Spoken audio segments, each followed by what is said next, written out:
नमस्कार। आकाशवाणी से विश्व दर्पण के साथ मैं मुकेश कुमार।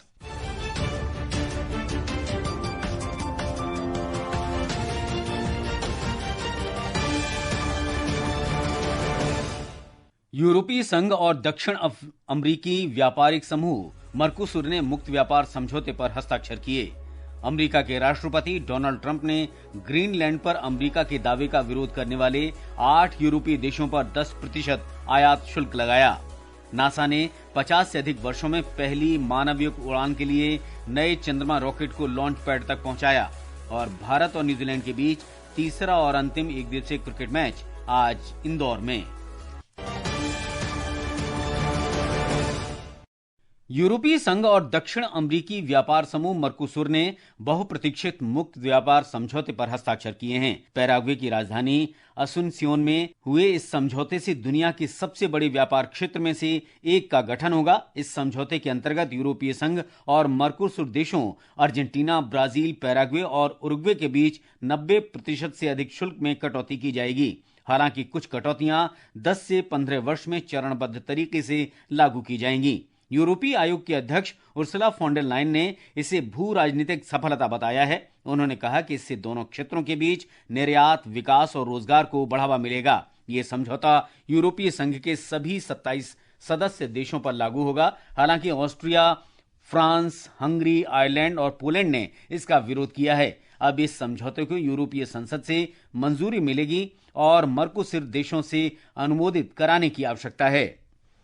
अमेरिका के राष्ट्रपति डोनाल्ड ट्रंप ने यूरोप के 8 देशों के सामान पर 10% आयात शुल्क लगाने की घोषणा की है।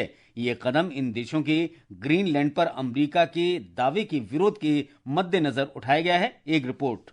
राष्ट्रपति डोनाल्ड ट्रंप ने सोशल मीडिया पोस्ट में कहा कि Denmark, Norway, Sweden, France, Germany, Britain, Netherland और फिनलैंड के सामान पर 1 फरवरी से ये शुल्क लागू होगा। इस बीच यूरोपीय नेताओं ने अमेरिका के ग्रीनलैंड पर प्रस्तावित टैरिफ की निंदा की है। एक संयुक्त बयान में यूरोपीय परिषद के अध्यक्ष एंटोनियो कोस्टा और यूरोपीय आयोग की अध्यक्ष उर्सुला वॉन डेर लेyen ने चेतावनी दी है कि इससे संबंध कमजोर होने के साथ ही भारी नुकसान हो सकता है। इन नेताओं ने कहा है कि क्षेत्रीय अखंडता और संप्रभुता अंतर्राष्ट्रीय कानून के मूलभूत सिद्धांत है। उन्होंने डेनमार्क और ग्रीनलैंड के साथ पूर्ण एकजुटता का संकल्प लिया। अन्य यूरोपीय नेताओं ने भी उनका समर्थन किया। वहीं फ्रांस के राष्ट्रपति इमैनुअल मैक्रोन ने इस कदम को अस्वीकार्य करते हुए कहा कि यूरोप इसका समन्वित तरीके से जवाब देगा। ब्रिटेन के प्रधानमंत्री कीर स्टारमर ने टैरिफ को गलत बताते हुए कहा कि ग्रीनलैंड का भविष्य वहाँ के लोगों और डेनमार्क को तय करना चाहिए। वहीं स्वीडन के प्रधानमंत्री उल्फ क्रिस्टसन ने कहा कि यूरोप खुद को ब्लैकमेल नहीं होने देगा। इस बीच ग्रीनलैंड और डेनमार्क में लोगों ने डोनाल्ड ट्रंप की योजनाओं के खिलाफ प्रदर्शन किया। दोनों देशों के कोपेनहेगन, आरहस, आलबोर्ग और ओडेंस सहित कई शहरों में हजारों लोग एकजुटता दिखाते नजर आए। विश्व दर्पण के लिए समाचार कक्ष से फरहत नाज। नासा ने अपने शक्तिशाली नए चंद्रमा रॉकेट को लॉन्च पैड तक पहुंचा दिया है। इसके साथ ही 50 से अधिक वर्षों के बाद मानवयुक्त चंद्रमा फ्लाई अराउंड मिशन की तैयारियां तेज हो गई हैं। 322 फुट ऊंचा space launch system SLS rocket Florida स्थित केनेडी अंतरिक्ष केंद्र से लॉन्च पैड तक ले जाया गया। इस अभियान के अंतर्गत 4 अंतरिक्ष यात्री चंद्रमा की परिक्रमा कर लगभग 10 दिन की यात्रा के बाद पृथ्वी पर लौटेंगे। इस मिशन का शुभारंभ संभवतः फरवरी के शुरू में ही किया जा सकता है। अंतरिक्ष यात्रियों के दल में नासा के 3 अंतरिक्ष यात्री रीड वाइजमैन, विक्टर ग्लोवर और क्रिस्टीना कोच तथा कनाडा का एक अंतरिक्ष यात्री जेरेमी हैंसेन शामिल हैं। इस उड़ान में अंतरिक्ष यात्री चंद्रमा पर नहीं उतरेंगे, लेकिन ये आर्टेमिस कार्यक्रम के अंतर्गत भविष्य में होने वाली चंद्रमा पर लैंडिंग की दिशा में महत्वपूर्ण कदम है। नासा फरवरी की शुरुआत में एक फ्यूलिंग परीक्षण करेगा। इसके बाद आधिकारिक लॉन्च तिथि तय की जाएगी। मिशन के सफल होने पर 1972 के बाद ये पहला अवसर होगा जब मानव चंद्रमा की यात्रा करेगा। अमेरिका की सेना पश्चिमी इराक के एन अल असद हवाई अड्डे से पूरी तरह हट गई है। वापसी के बाद इराकी सेना के chief of staff lieutenant general Abdul अमीर राशिद यारल्ला ने हवाई अड्डे का दौरा किया। एक इराकी रक्षा अधिकारी ने पुष्टि की है कि अमेरिका की सेना ने अपने सारे उपकरण भी हटा लिए हैं। इस बीच अमेरिका की ओर से सेना की वापसी पर कोई आधिकारिक बयान नहीं आया। हालांकि अमेरिकी सैनिक अभी इराक के कुर्द इलाके और पड़ोसी सीरिया में मौजूद हैं। अमेरिकी सेना ने सीरिया में जवाबी कार्रवाई करते हुए हवाई हमले किए हैं। इन हमलों में अलकायदा से जुड़े एक आतंकी के मारे जाने की खबर है। भारत में अमेरिका के राजदूत और दक्षिण तथा मध्य एशिया के विशेष दूत सर्जियो गोर ने कल मुंबई के ताज पैलेस होटल स्थित 26/11 स्मारक का दौरा किया। इस अवसर पर उन्होंने 6 अमेरिकी नागरिक सहित 26/11 आतंकी हमले में जान गंवाने वाले 166 लोगों का स्मरण किया और सुरक्षा बलों के शौर्य की सराहना की। अमेरिका के राष्ट्रपति डोनाल्ड ट्रंप ने ईरान के सर्वोच्च नेता आयतुल्लाह अली खamenei के 37 साल के शासन को समाप्त करने का आह्वान किया है। श्री ट्रंप ने एक अमेरिकी समाचार चैनल को बताया कि ईरान का नेतृत्व देश चलाने के लिए दमन और हिंसा पर निर्भर है। उन्होंने खamenei को देश के विनाश और हिंसा के लिए जिम्मेदार ठहराया। विश्व दर्पण समाचार आकाशवाणी से प्रसारित किए जा रहे हैं। ताजा समाचार जानने के लिए आप हमारे social media handle x@AIR News Hindi को फॉलो कर सकते हैं। विश्व दर्पण में आपका फिर स्वागत है। रक्षा उत्पादन सचिव संजीव कुमार 4 सदस्यीय भारतीय प्रतिनिधि मंडल के साथ कल कीनिया में आयोजित होने वाली तीसरी भारत कीनिया रक्षा प्रदर्शनी और संगोष्ठी में भाग लेंगे। 3 दिन का ये कार्यक्रम रक्षा उत्पादन विभाग की ब्रांड इंडिया योजना के अंतर्गत आयोजित किया जाएगा। भारतीय तटरक्षक बल, श्रीलंका तटरक्षक बल और मालदीव राष्ट्रीय रक्षा बल द्वारा आयोजित 17वां त्रिपक्षीय अभ्यास दोस्ती कल मालदीव के माले में शुरू हुआ। इस बीच भारतीय तटरक्षक बल का पोत संकल्प कल मॉरिशस के पोर्ट लुई पहुंचा। ऑस्ट्रिया के आल्प्स पर्वत श्रृंखला में भारी बर्फबारी के बाद हिमस्खलन की 2 अलग अलग घटनाओं में 5 स्की खिलाड़ियों की मौत हो गई।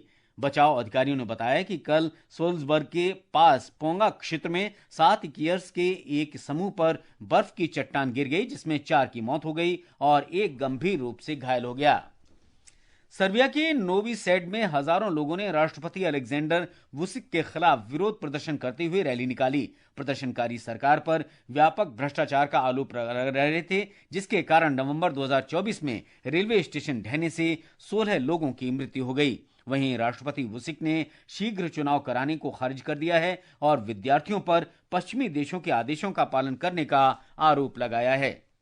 और अब खेल जगत की हलचल के साथ हैं मुकेश कुमार बल।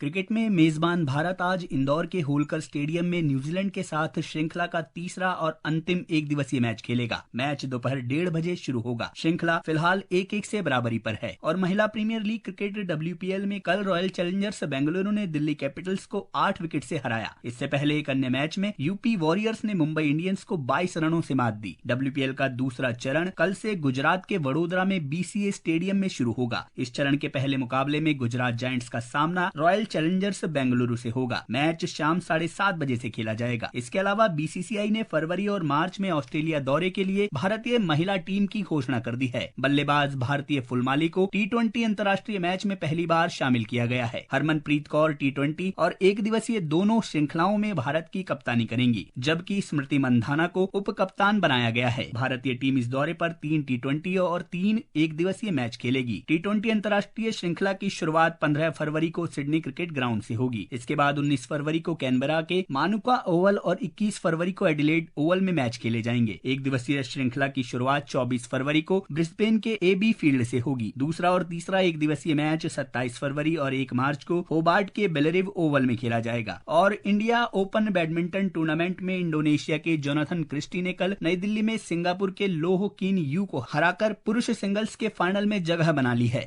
संस्कृति मंत्रालय और अंतर्राष्ट्रीय बौद्ध परिसंघ संयुक्त रूप से 24 तारीख जनवरी को नई दिल्ली में दूसरे वैश्विक बौद्ध शिखर सम्मेलन का आयोजन करेंगे।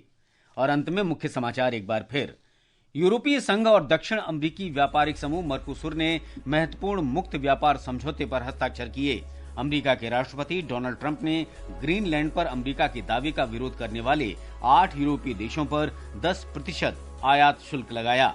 नासा ने 50 से अधिक वर्षों में पहली मानव युक्त उड़ान के लिए नए चंद्रमा रॉकेट को लॉन्च पैड तक पहुंचाया। और भारत और न्यूजीलैंड के बीच तीसरा और अंतिम एक दिवसीय अंतर्राष्ट्रीय क्रिकेट मैच आज इंदौर में खेला जाएगा।